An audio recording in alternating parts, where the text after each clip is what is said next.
Hello guys, কেমন আছেন আপনারা? আমরা সবাই খুব ভালো আছি।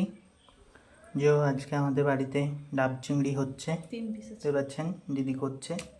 মশলাটা হয়ে গেছে, যেটা আমাদের গাছের ডাব, একদম কচি। দেখুন এখানে ডাবের জলটা আছে, মশলাটা এক এক করে দিয়ে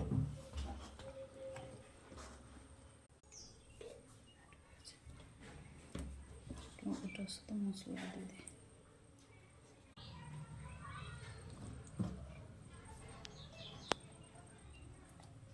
ফলে যাচ্ছে গাইস, এটা বিষয়ের উপরে একটু বসাতে হবে।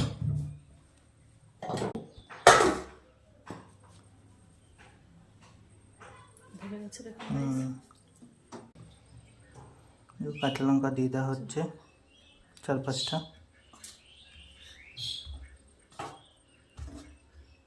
সর্ষের তেল,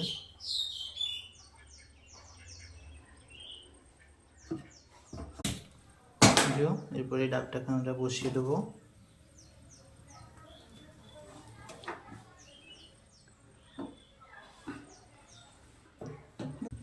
এই যে দেখুন বন্ধুরা, আমাদের ডাব চিংড়ি তৈরি হয়ে গেছে।